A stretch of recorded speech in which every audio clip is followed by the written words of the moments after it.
தன்னோட லவ்வர்கிட்ட சத்தியம் கேட்குறான் கவின். நான் எங்கே கூப்பிட்டாலும் நீ வருவியா அப்படின்னு. அவளும் இதேனடா கேள்வி, நானும் வரேன் உன் கூட, நம்ம 2 பேர் தான் கல்யாணம் பண்ணிக்க போகிறோமே அப்படின்னு சொல்லும்போது, அதெல்லாம் சரிதான், நான் கேட்குறதுக்கு சத்தியம் மட்டும் பண்ணு அப்படின்னு கவின் கேட்க சொல்லும்போது, அவளும் வெகுளித்தனமா நம்மளோட காதலந்தான் அப்படிங்கிறதுனால கையை நீட்டி அவன் உள்ளங்கையில் சத்தியம் வைக்கிறா.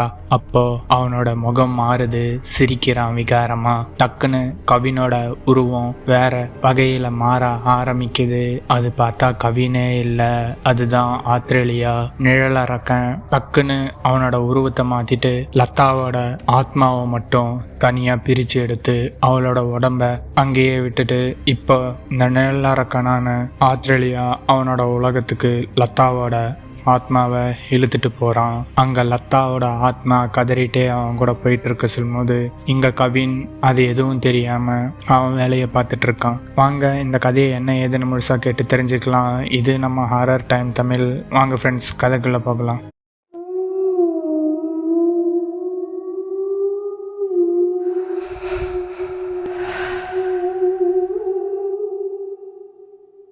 கதை நடக்கிற இடம் மலேசியாவில் பெராக்குங்கிற மாநிலத்தில் தாய்பிங்குங்கிற ஒரு ஏரியாவில் இந்த கதை நடக்குது. தாய்பிங் கண்ணுக்கு அழகா ஏரிகள் நிறைய நிறைஞ்ச ஒரு அழகான இடம். பெருசா வெளியுலகத்துக்கு தெரியாத ஒரு இடம். அந்த இடத்துக்கு மலேசியாவில் ஐடி கம்பெனியில் வேலை பார்க்குற ஒரு 3 நபர் சுற்றுலா போகிறாங்க. அவங்க வேலை செஞ்ச கலப்பை மறக்கிறதுக்கு சாட்டர்டே சண்டே போகிற அவங்க 3 பேர் பண்ணுற ஒரு தப்புனால வேற உலகத்தை சேர்ந்த ஒரு டீமன் அவங்கள ஆட்டி படைக்கிறதும் இல்லாமல் இப்போ ஒவ்வொருத்தரையா அவங்களோட உலகத்துக்கு கூப்பிட்டுட்டு போகிறான். அவன் தான் நிழலறக்கன் ஆத்திரேலியா. அவனுக்கு இந்த பூமிக்கு வர்றதுக்கான வழி தெரியாமல் இல்லாமல் இல்லை, ஆனால் அவன் ஏற்கனவே இந்த பூமிக்கு வந்த முன்னாடியே அவனை கட்டுப்படுத்தி ஒரு குடுவையில் அடைச்சி யாருமே மக்கள் நடமாட்டம் இல்லாத ஒரு ஏரியாவாக பார்த்து அடைச்சி வச்சுருந்தாங்க. ஆனால் இவங்க சுற்றுலா போகிறாங்கிற பேரில் அங்கே போய் நல்ல ஜாலியாக மது குடித்து என்ன பண்ணுறனே தெரியாமல் கையில் கிடைச்ச ஒரு குடுவையை உடச்சி விட்டதுனால இப்போ நடக்கிற இந்த பிரச்சனைக்கு இவங்க 3 பேர் தான் காரணம். மலேசியாங்கிறது மட்டும் கதையை நல்லா எழுதியிருக்கேன் ஃப்ரெண்ட்ஸ். ஆனால் அந்த பெராக்குங்கிற நகரம் தாய்பிங்குங்கிறதெல்லாம் ஒரு சில சர்ச் மூலயமா கிடைச்ச ஊரை வச்சு நான் கதையை எழுதியிருக்கேன் கற்பனையாக. தொடர்ந்து கேளுங்க, இது அவ்வளோ நல்லா இருக்குங்கிற நம்பிக்கை எனக்கு இருக்குது. கதையை முழுசாக கேளுங்க ஃப்ரெண்ட்ஸ், ஸ்கிப் பண்ணாமல். மறக்காமல் உங்கள் கருத்துக்களை கமெண்ட்டில் பதிவு பண்ணுங்கள். நம்ம இதை ஒரு சீரியஸாக கொண்டுட்டு போகலாமா அப்படின்னு. இந்தியாவில் படித்து முடிச்சுட்டு மலேசியாவில் ஐடி பார்க்கில் வேலை கிடச்சிருந்தோம். இந்தியாவிலேருந்து அங்கே போய் வேலை செஞ்சிட்ருக்கிறேன் இவங்க 3 பேருமே. நீனா, லதா, கவின் இவங்க 3 பேருமே ஒரே காலேஜில் படித்து முடித்து ஒரே கோர்ஸும் படித்தது இல்லாமல் இப்போ ஒரே கம்பெனிலையும் வேலை கிடச்சிருக்கு மலேசியாவில். கை நிறைய நல்ல சம்பளம், அப்பா அம்மாவுக்கு அனுப்பிச்சது போக கேட்குறதுக்கு ஆள் இல்லை அப்படிங்கிறதுனால ஜாலியாக இருக்காங்க. ஒரே அப்பார்ட்மெண்ட்டில் தங்கிட்டு இருக்கேன் இவங்க 3 பேருமே. கிட்டத்தட்ட 6 மாதம் லீவ் எடுக்காமல் ஒர்க் பண்ணிகிட்டே இருக்கோம் கண்டினியூவாக. ஒரு 3 நாள் லீவ் எடுத்துகிட்டு வெளியில் சுற்றிட்டு வந்தால் நல்லாயிருக்கும் அப்படிங்கிற மாதிரி யோசிச்சதுனால நீனா லதா கிட்ட சொல்லவும், லதா அவனோட காதலனான கவின்கிட்ட சொல்கிறான். கவினும் அதுக்கு சரின்னு சொல்லிட்டு டீமோட டிஎல்லாம் இருக்கிறதுனால மேனேஜ்மெண்ட்ட லீவை சொல்லிவிட்டு இவங்க 3 பேருமே லீவ் எடுத்துகிட்டு இப்போ மலேசியாவிலே அந்தளவுக்கு யாருக்குமே பெருசாக தெரியாத இடமான பெராக்கில் இருந்து தாய்பிங் நோக்கி போகிறாங்க. 3 நாள் ஃபாரஸ்ட் ஏரியாவில் ஃபாரஸ்ட் கார்டெல்லாம் பர்மிஷன் வாங்கி ஸ்டே பண்ணுறதுக்கு அவங்க நினச்ச மாதிரியே அங்கே பர்மிஷனும் கிடைக்கிது பல கட்ட போராட்டத்துக்கு பின்னாடி. அந்த போராட்டத்துக்கு பின்னாடி பர்மிஷன் வாங்கி மாலை நேரத்தில் அந்த ஏரியாவை நோக்கி போகிறாங்க. அந்த தாய்பிங் ஏரியாவானது ஃபுல்லாக நீரெல்லாம் சூழப்பட்ட ஏரிகள் அதிகமாக இருக்கிற ஏரியாவாக இருக்கும். மக்கள் என்னதான் சிட்டியில் அதிகமாக வாழ்ந்தாலும் சுற்றுலாத்தலம் மற்ற ஏரியாவுக்கு போனாலும் இங்கே அதிகமான மக்கள் கூட்டம் இருக்காது. தனிமை உரிமைகள் மட்டுமே இங்கே வர்றதுனால இவங்க 3 பேரும் இந்த ஏரியாவில் டென்ட்டு போட்டு தங்கி ஜாலியாக இருந்துட்டு போகலான்ட்டு ஐடியா பண்ணி வந்தவங்க. மாலை நேரத்தில் அவங்க நினச்ச மாதிரியே அந்த ஏரியாவை நெருங்கினது பின்னாடி ஃபாரஸ்ட் ஆஃபீஸர்லாம் பர்மிஷன் வாங்கினதுனால, ஆனால் அவங்க ஒரு எச்சரிக்கையோடு தான் இது பண்ணியிருக்காங்க. ஒரு குறிப்பிட்ட தூரம் தான் மக்கள் போகிறதுக்கு, அதுக்கு மேலே மக்களும் சரி யாருமே உள்ளே போகிறதுக்கு அலௌடு இல்லைன்னு அங்கே நோ என்ட்ரி கார்டுங்கிற மாதிரியான ஸ்டிக்கர்லாம் ஒட்டி வச்சுருப்பாங்க. அதை மீறி நீங்கள் போகிறத நாங்கள் பார்த்தாலோ கண்டுபிடிச்சாலோ உங்களுக்கு அதிகபட்ச தண்டனை கிடைக்குங்கிறதையும் அந்த பர்மிஷன் லெட்டர்லேயே எழுதி வச்சிருக்கிறதையும் சொல்கிறாங்க. இதுக்கெல்லாம் சரின்னு இவங்க 3 பேருமே மண்டையாட்டிட்டு அங்கேருந்து கிளம்புறாங்க. மாலை நேரம் ஆனதுனால கொஞ்சம் கொஞ்சமாக உள்ளே போய் ஒரு இடத்த தேடி கண்டுபிடிக்கிறாங்க. நல்ல வெட்ட வெளிச்சமாக இருக்குது. ஒரு கிரவுண்டு மாதிரி பார்க் மாதிரி இருக்கிற இடத்த பார்த்து அங்கே மிருகம் எதுவும் வராத மாதிரி இவங்களுக்கு தெரியறதுனால இன்னைக்கு இங்கே ஸ்டே பண்ணிக்குவோம் அப்படின்னு ஐடியா பண்ணி லதாவும் நீனாவும் ஒரு டென்ட்டும் தனியாக கவின் ஒரு டென்ட்டும் அப்படிங்கிற மாதிரி யோசிச்சு 2 டென்ட்டு போட ஆரம்பிக்கிறாங்க. நைட் நேரத்தில் கேம்ப் ஃபயரும் ரெடி பண்ணுறாங்க. கொண்டுட்டு வந்த மது பாட்டல்களெல்லாம் வச்சு இவங்க 3 பேரும் அந்த நேரத்தில் ஜாலியாக என்ஜாய் பண்ணிட்டு இருக்கு செல்லும்போது இங்கே பையனான கவின் அளவாக குடிச்சிட்டு இருக்கிறப்போ இங்கே 2 பேரும் தோழிகளான நீனாவும் லதாவும் அதான் கூட ஒருத்தன் துணைக்கு இருக்கானே அப்படிங்கிற ஒரு நம்பிக்கையில் அவங்க அளவை கடக்க ஆரம்பிக்கிறாங்க. அளவை கடந்தாலும் இங்கே கவின் மேலே நம்பிக்கை இருக்குங்கிற ஒரே நம்பிக்கையில் அளவுக்கு அதிகமாக குடிச்சிட்டு அவங்க ரகலை பண்ணுறாங்க. இது எல்லாத்தையும் அவன் வேடிக்கை பார்த்துட்டு இருக்கானே தவிர எந்த கேள்வியும் கேட்காம இருக்கான். இப்போ நேரம் ஆக ஆக அவங்க என்ன பண்ணுறதுன்னு தெரியாமல் அந்த டென்ட்டை விட்டு கொஞ்சம் தூரம் நடக்கிறாங்க. பின்னாடியே கவினும் போகிறான். இன்னும் கொஞ்சம் தூரம் நடக்கிறாங்க. பின்னாடியே கவின் போயிட்டே இருக்கான். ஃபாரஸ்ட் ஆஃபீஸர் சொன்ன இடத்துக்கிட்ட அவங்க நெருங்கினது பின்னாடி இப்போ அவன் மூளையில் ஒரு பொறி தட்டினதும் அவங்க 2 பேத்தையும் கட்டுப்படுத்துகிறான். ஆனால் அவங்களுக்கு கொஞ்சம் அதிகமாக போதை ஆனதுனால அவன் சொல்கிறத கேட்காம அவன் கூடவே சண்டை போடுறாங்க. ஆனால் அதெல்லாம் அவன் பெருசாக எடுத்துக்காம அவன் காதலியை முதல்ல அதட்டி வந்திருக்கிற இடத்த ஃபஸ்ட்டு நிதானமாக தெளிவாக பாரு அப்படின்னு சொல்கிறாங்க. அப்போ தான் கண்ணை திறந்து பார்க்குறாங்க. டு நாட் கிராஸ் அப்படிங்கிற மாதிரி மஞ்சள் கலர் டேப்லாம் சுற்றி போட்டிருக்கிறதுனால போதையில் இருந்தாலும் ஓரளவுக்கு அறிவு வேலை செஞ்சதை பற்றி யோசிச்சு 3 பேரும் திரும்பி வராங்க. சரி ஏரிக்கரையை நோக்கி போவோம், கொஞ்ச நேரம் ஜாலியாக காலை நினச்சிட்டு வரலாம் அப்படின்னு போகிறாங்க. இறக்கமாக இருக்கிறதுனால 3 பேருமே ஒருத்தர் மாற்றி ஒருத்தர் நடந்துட்டு வர சொல்லும்போது கடைசியாக வர கவின் எதையோ தடுக்கி விட்டு கீழே விழுகிறான். தடுக்கி விட்டு கீழே விழுந்த அவன் என்னடான்னு எந்திரிச்சு திரும்பி பார்க்க சொல்லும்போது அது ஒரு பாட்டல். அந்த பாட்டல் இந்த நடுக்காட்டில் எதுக்கு இருக்குது, அதுவும் குழியை தோண்டி புதைச்ச மாதிரி இருக்கேன்னு யோசிக்கிறான். ஆனால் அதை அவன் பெருசாக கண்டுக்கல. எந்திரிச்சு நடக்க ஆரம்பிக்கிறான். போயிட்டு திருப்பி கொஞ்ச நேரம் அந்த ஏரியில் காலெல்லாம் நினச்சிட்டு போகலான்னு அதட்டி அவன் காதலியும் அவங்களோட தொழிலையும் கூப்பிட்டுட்டு வரான். திருப்பி அதே ஏரியாவில் நடந்து வர சொல்லும்போது இந்த டைம் நீனை தடுக்கி விட்டு விழுகிறாங்க. இதை பார்த்த இவன் அதே பாட்டல் அப்படிங்கிற மாதிரி யோசிச்சதுனால அந்த பாட்டிலை கையில் எடுத்து தூரம் தூக்கி போட்டுட்டு இப்போ டென்ட்டை நோக்கி வராங்க. 3 பேரும் வந்து அடித்த போதைக்கு கிடைச்சதை கொஞ்சம் சாப்பிட்டுட்டு ஆளுக்காளுக்கு டென்ட்டில் போய் படுத்து தூங்குறாங்க. அந்த நடு இரவில் சுற்றி ஆள் யாரும் இல்லாத அந்த ஃபாரஸ்ட்டில் இவங்க 3 பேர் மட்டும் தனியாக தூங்கிட்டு இருக்காங்க. முழு போதையில் இருக்கிற நீனாவும் லதாவும் எப்போ தூங்குனாங்கன்னே தெரியாமல் அவங்க பாட்டுக்கு தூங்கிட்டாங்க. ஆனால் இங்கே தனியாக படுத்துட்டு இருக்கிற கவினுக்கோ சுத்தமாக தூக்கம் வரல. அளவாக மது குடிச்சிருந்தாலும் இந்த நேரத்துக்கு அவன் தூங்கியிருப்பான். ஆனால் ஆள் யாரும் இல்லாத ஏரியா, பொண்ணுங்க வேற தனியாக தூங்கிட்டு இருக்காங்கன்னு மனசில் கொஞ்சம் பயம் இருந்தாலும் புது இடம் அப்படிங்கிற ஒரு எண்ணமாக அவனுக்கு சூழ்ந்ததுனால இப்போ சுத்தமாக தூக்கம் வரல. திருப்பி இன்னொரு ரவுண்டு போடலாமான்னு யோசிச்சு டென்ட்டிலே எந்திரிச்சு உட்காந்து ரெடி பண்ணுறான். ரெடி பண்ண சொல்லும்போது டென்ட்டுக்கு வெளியில் யாரோ இருக்கிற மாதிரி அவனுக்கு தெரியுது. ஒருவேளை திருப்பி லதாவோ இல்லை நீனாவோ எந்திரிச்சு வந்துட்டாங்களோ அப்படின்னு அவன் டென்ட்டை மெதுவாக ஓப்பன் பண்ணி வெளியில் வந்து பார்க்குறான். வெளியில் வந்து பார்த்தா அவனோட ஈரக்குலைய நடுங்குது. அங்கே நீனாவும் இல்லை, லதாவும் இல்லை. ஒரு நிழல் மாதிரி இருக்கிற ஒரே ஒரு உருவம், தலையில் கொம்பை வச்சுட்டு கை நகங்கள்லாம் நீளமாக, காலெல்லாம் நல்ல நீளமா நகத்தோட கருப்பா ஒரு உருவம், கண்ணு சிகப்பா, பல்லு கோர பல்லோட அங்க மெதுவா நின்னுட்டு இவனோட டென்ட்டவே பார்த்துட்டு இருக்கு. இவன் டென்ட்டை பார்த்துட்டு இருக்கிறத இவன் அந்த டென்ட்டை ஓப்பன் பண்ணி அதை பார்க்க சொல்லும்போது இவன் கையில வச்சிருக்கிற சரக்க மெதுவா ஆட்டுறான். அவன் கை நடுங்கிறது அவனுக்கு தெரியுது. அவனால பேசவும் முடியல, கத்தவும் முடியல. யாருன்னே தெரியாத இந்த உருவத்தை பார்த்து அவனுக்கு அந்த அளவுக்கு பீதி ஆகுது. மெதுவா அந்த உருவம் புல் தரையில காலை மெதுவா வச்சு முன்னாடி வருது. பக்கத்துல வந்து அந்த டென்ட் கிட்ட நெருங்க செல்லும்போது அவனோட இதயம் துடிக்குது. இப்ப மெதுவா அந்த உருவம் பேச ஆரம்பிக்குது அவன்கிட்ட. ஆனா அந்த மொழி அவனுக்கு சுத்தமா புரியல. என்ன சொல்லுதுங்கிறதே அவனுக்கு தெரியல.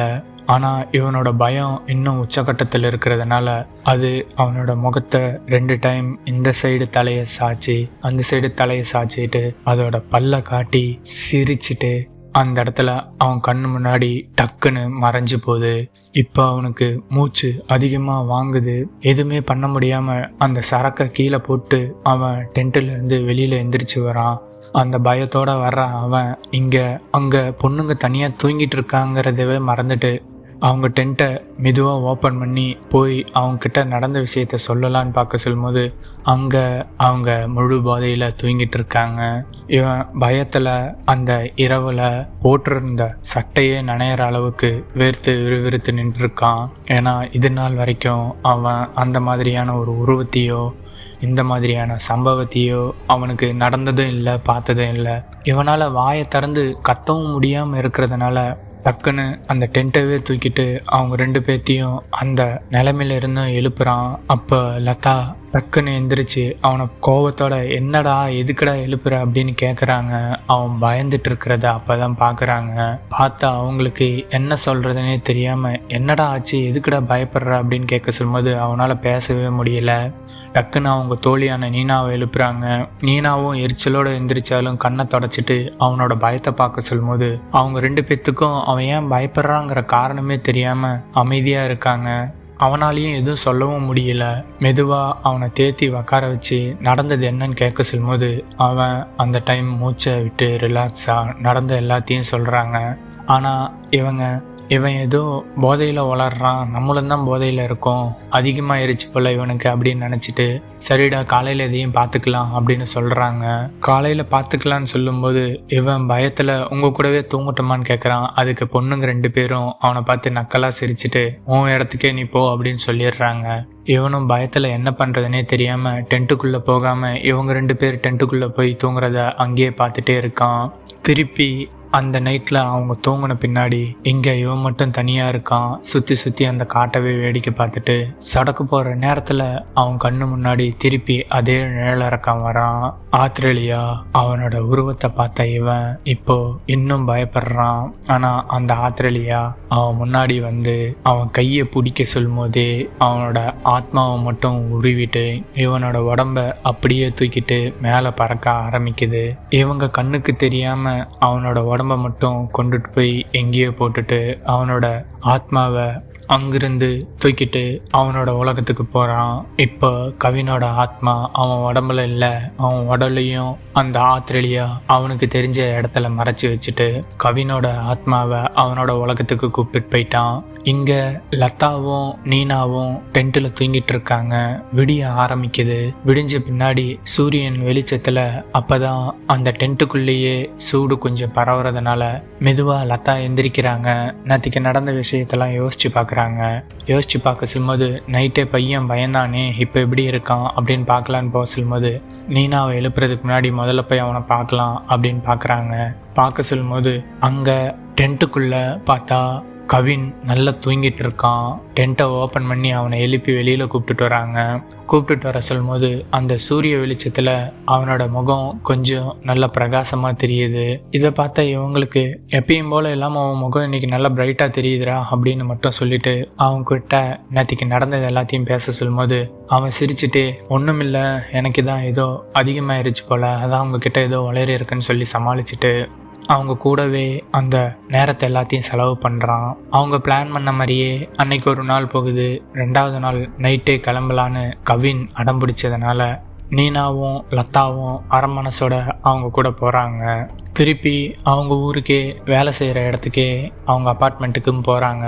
இவங்க 3 பேருமே ஒரே அப்பார்ட்மெண்ட்டில் இருக்கிறதுனால எந்த பிரச்சனையும் இல்லாமல் நல்லா ஜாலியாக இருக்காங்க. மீதி ஒரு நாள் லீவ் இருக்கே அப்படின்னு யோசிக்க சொல்லும்போது அப்போ கவின் வந்து நம்ம 2 பேர் மட்டும் தனியாக வெளியில் போயிட்டு வரலாம், வரையா அப்படின்னு கூப்பிடுறான். சரிடா போகலாம் அப்படின்னு சொல்லிட்டு தூரத்தில் 2 வீலரில் போயிட்டு இருக்காங்க. 2 வீலரில் போயிட்டு இப்போது பகல் நேரத்திலேயே ஆள் இல்லாத ஏரியாக்கா கூப்பிட்டு போய் வண்டியை நிப்பாட்டிட்டு அவங்க கூட நல்லா பேசிட்டு கொஞ்சம் தூரமாக நடந்து போயிட்டே இருக்கான். நடந்து போக போக இவன் ஒரு இடத்துல அப்படியே நிற்கிறான். நிற்கிறத பார்த்த லதா, என்னடா ஆச்சு, ஏன் நிற்கிற அப்படின்னு கேட்க சொல்லும்போது, இல்லை உங்ககிட்ட ஒரு விஷயம் மட்டும் கேட்கணும் அப்படின்னு சொல்கிறான். அதுக்கு லதா, எதுனாலும் கேளுறா அப்படின்னு அவன் கையை பிடிச்சிட்டு திருப்பி நடக்க வச்சு கூப்பிட்டுட்டு போகிறாங்க. இல்லை, எனக்கு நீ ஒரு சத்தியம் மட்டும் பண்ணு, எப்பயும் என் கூடவே இருப்பேன் அப்படின்னு மட்டும் பண்ண அப்படின்னு கேட்குறான் சின்ன பிள்ளைத்தனமா. அதுக்கு இவங்க சிரிச்சுட்டு, என்னடா நம்ம தான் லவ் பண்ணுறோம் கல்யாணம் பண்ணிக்க போகிறோங்கிற மாதிரி கேட்க சொல்லும்போது, இல்லை இது என்னோட ஆசை, எனக்கு சத்தியம் மட்டும் பண்ண, எப்பயும் நீ என் கூடவே இருக்கேன் அப்படின்னு கேட்குறான். லதாவும், நம்ம காதலிக்கிற பையன் தானே, ஃப்யூச்சரில் எப்படியும் நம்ம கல்யாணம் தான் பண்ணிக்க போகிறோம் அப்படின்னு விளையாட்டுத்தனமாக நினச்சிட்டு அவங்க கையெடுத்து அவனோட உள்ளங்கையில் சத்தியம் வைக்கிறாங்க. இப்போ கவின் விகாரமாக சிரிக்கிறான். விகாரமாக சிரிக்கிறதோட லதாவோட முகத்தை தலையை அந்த சைடும் இந்த சைடுமா சாச்சி அவங்க முகத்தை பார்த்து சிரிச்சுட்டே இருக்கு சொல்லும்போது, இவங்க ஃபஸ்ட்டு இவனை ஜோக்கராக நினச்சிட்டு சிரிக்கிறாங்க. ஆனால் அவனோட குரலும் அந்த இடத்துல மாற சொல்லும்போது இவங்க பயப்படுறாங்க, கையை உருவ பார்க்குறாங்க அவங்ககிட்ட இருந்து. ஆனால் கவின்கிட்ட அது செல்லுபடி ஆகலை. நினச்ச நேரத்தில் அவன் உருவத்தை மாத்துறான் டக்குன்னு. இங்கே அவங்க அலறாங்க. லதா அலறதையும் அவன் பொருட்படுத்தாமல் சொடக்கு போட்ட நேரத்தில் லதாவோட ஆன்மாவை மட்டும் தனியாக எடுத்துட்டான் உடம்புல இருந்து. இப்போ லதாவோட உடம்பும் தனியாக விழுகுது, ஆத்மா இல்லாமல் உயிரற்ற உடலா. அந்த உடம்ப திருப்பி இவனுக்கு தெரிஞ்ச இடத்துல கொண்டுட்டு போய் அடைச்சி வச்சுட்டு இங்கே ஆத்மாவை திருப்பி பிடிக்கிறான். அந்த ஆத்மா கதறதையும் இவன் கண்டுக்காம அங்கே லதாவோட ஆத்மாவை கூப்பிட்டுட்டு அவனோட உலகத்துக்கு போகிறான். இங்கே இது எல்லாம் நடக்கிறது எதுவுமே தெரியாமல் அங்கே தனியாக இருக்காங்க நீனாக்கு இந்த விஷயம் எதுவுமே தெரியாமல் இருக்கிறதுனால இங்கே கவினோட ஆத்மாவும் லதாவோட ஆத்மாவும் இப்போ இந்த நிழலரக்கனோட உலகத்தில் இருக்குது. அங்கே அந்த 2 ஆத்மாக்களும் போக சொல்லும்போது 2 ஆத்மாக்களும் பார்க்குற காட்சி அந்த குரோமாக் உலகத்தில் ஆஸ்திரேலியா டீமனான இவன் மட்டும் அரசனாக இருக்கான். அங்கே அவனுக்கு கீழே ஏகப்பட்ட அடிமைகள் இருக்குது. அது எல்லாமே இவனை மாதிரி ஆத்மாக்களாக இருக்கிறதுனால இவன் போனப்போ ஆஸ்திரேலியாவுக்கு ஆத்மா உருவத்தில் இருக்கிற எல்லா பேய்களும் பிசாசுகளும் தலை வணங்குது. இங்கே கவினும் நீனாவும் அதை பார்த்து இன்னும் பயப்படுறாங்க. என்னதான் இவங்க ஆத்மா உருவத்தில் இருந்தாலும் அவங்க பார்க்குற காட்சி எல்லாம் அங்கே நிலமெல்லாம் இரத்த கலர்லையும் நதியெல்லாம் முழுக்க கருப்பாகவும் சிகப்பும் கலந்த மாதிரியும் ஓடுது. மரங்கள் எல்லாம் எரிஞ்சுக்கிட்டே அந்த உலகமே ஒரு வித்தியாசமாக இருக்குது. இங்கே ஆஸ்திரேலியா கருப்பாக இருக்கிற அவன் அங்கே போன பின்னாடி அவனோட உருவம் அந்த கருப்போடு சேர்த்து தீயும் எரிய ஆரம்பிக்கிறதுனால அப்போ தான் அவன் இவங்களுக்கு புரிகிற மொழியில் பேசுகிறாங்க. இன்னையிலிருந்து நீங்களும் எனக்கு அடிமை தான், இங்கிருந்து உங்களால் தப்பிக்க முடியாது, யாருமே என்னோட உலகத்துக்குள்ளே நுழையிறதுக்கான வழியும் இல்லை. என்ன நீங்கள் அந்த பாட்டில் இருந்து விடுவிச்சதுக்கு ரொம்பவும் நான் நன்றி கடன் பட்டிருக்கேன் அப்படின்னு சொல்லும்போது இங்கே இவங்க 2 பேர் அவனை கேள்வி கேட்கலான்னு வாயை திறக்கிறாங்க.